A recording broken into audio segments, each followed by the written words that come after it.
Американскиот председател Џо Бајден веќе и наредил на неговата администрација за воведување санкции за Северен тек 2.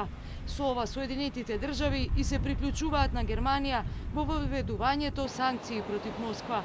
Овој потек означува значајна промена во политиката на администрацијата кон Северен тек 2, која претходно вклучуваше санкционирање на некои од помалите субјекти вклучени во проектот.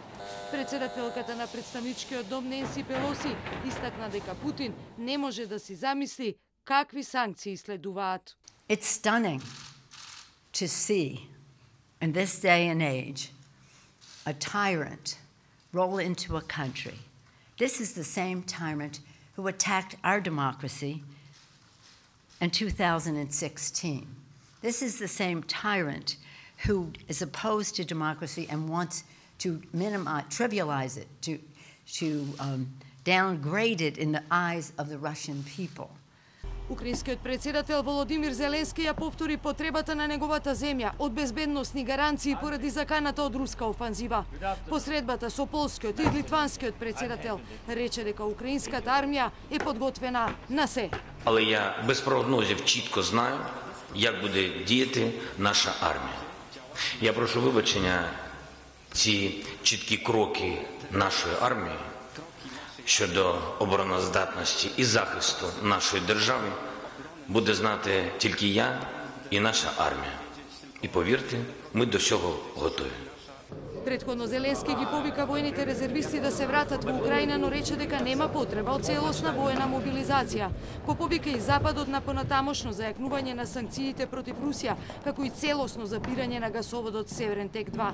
Европската унија ги санкционираше 351 руски парламентарци, кои гласаа за признавање на сепаратистичките региони во Украина, како и 27 други руски функционери и институции од одбранбениот и банкарскиот свет. Лидерите на ЕУ утре во Брисел ќе одржат титен самит на кој ќе разговараат за руско-украинската криза. Употребата на сила и промената на границите нема место во 21 век, напиша шефот на Советот на ЕУ Шарл Мишел. Денеска украинските банки и министерства се цел на сајбер напади, низ интернет мрежата тече лажен сообраќај и попречена е вообичаената комуникација. Откако кризата ескалираше, западните земји воведоа санкции за руските банки и пратеници, но Русија во последните 8 години направи многу работи за да се оддалечи од зависноста од западните финанси и инвестиции, објаснуваат аналитичарите. Тие имаат огромен имот од над 600 милиарди во злато и девизи, што значи дека се способни да издржат некое време. Putin hasn't been twiddling his thumbs for the last 8 years since Crimea's annexation and the first sanctions. I mean, he's been preparing the country for the possibility of new sanctions.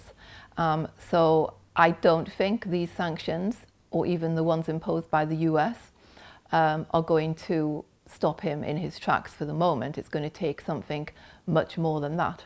Украинските деца преплашени од звукот на истрелите се евакуирани од источна Украина во руската погранична област Ростов.